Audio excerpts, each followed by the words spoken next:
Graines de reporters scientifiques.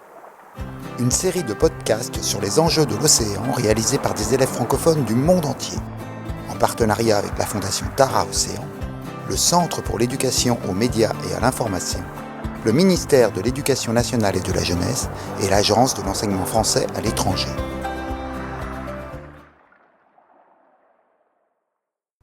Bonjour à toutes et à tous, je suis Samia, votre présentatrice du podcast d'aujourd'hui et nous allons aborder un phénomène ayant récemment frappé le Maroc, à savoir les tempêtes de sable. À cet égard, des rafales de vent atteignant les 100 km/h ainsi que des soulèvements importants de sable ont été enregistrés le 22 octobre 2023. Ainsi, quel mécanisme explique la puissance des tempêtes chargées en particules qui traversent le Maroc et vont jusqu'à d'autres continents ? Dans un premier temps, notre envoyé spécial Saad va vous rapporter les témoignages de ce qu'ont pu vivre les habitants du Maroc. Par la suite, Rita mènera une interview avec M. Kérouk, géographe et climatologue de l'université Hassan II à Casablanca, qui nous expliquera les mécanismes. Sans plus attendre, écoutons Saad.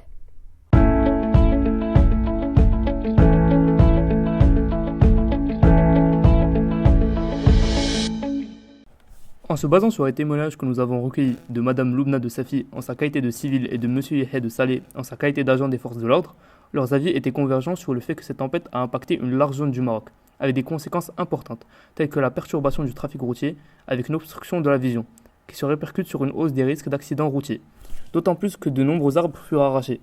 Mais grâce à la mobilisation des forces de l'ordre en collaboration avec les sapeurs-pompiers, aucune victime n'est recensée. C'est ce que nous a affirmé Monsieur Yahya.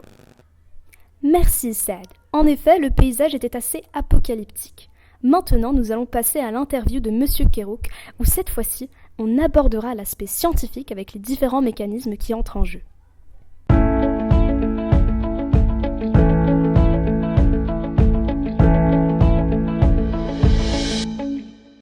Bonjour Monsieur Kérouk, je vous remercie d'avoir accepté de répondre à nos questions. Est-ce que le sable venait du Sahara ? Si oui, comment expliquez-vous cela ?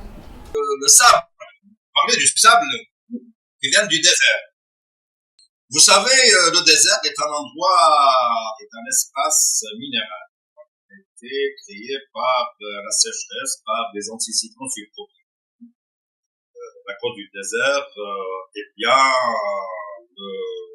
l'absence de la vapeur. C'est plutôt des bancs de poussière et pas forcément de sable. Et ces bancs de poussière ils sont soulevés parce que le sol est sec. Et il faut dire que souvent, ils peuvent être mélangés, sable et poussière à la fois, principalement pendant l'été. Pendant l'été, il y a beaucoup de poussière au niveau du Maghreb. Qu'est-ce qui fait de ces tempêtes un phénomène particulier, Monsieur Kérouk ? Alors maintenant, que se passe-t-il pour que ce sable monte au ciel et soit transporté par les flux ? Vous savez aussi que les anticyclones sont des endroits de la divergence. C'est-à-dire qu'ils s'orientent le vent, ils n'absorbent pas l'Orient. Et à partir de là, souvent, il y a du vent au désert. Et ce vent, il est souvent aussi déplacé il est emporté par des flux aériens. Il se trouve emballé dans les hauts cieux par les courants aériens, et parmi lesquels il y a un courant très puissant qui s'appelle le jet stream subtropical. Alors, pour revenir à ces sables, ils sont fréquemment emportés par le vent et déplacés à travers tout l'Atlantique, n'est-ce pas, qui parviennent jusqu'aux Caraïbes et qui parviennent jusqu'à Miami, jusqu'aux États-Unis d'Amérique. Merci beaucoup d'avoir répondu à nos questions par visioconférence, Monsieur Kérouk. À présent, je te laisse le soin de faire la synthèse, Samia. Merci beaucoup de nous avoir écoutés parler sur ce sujet passionnant et restez connectés. À la prochaine.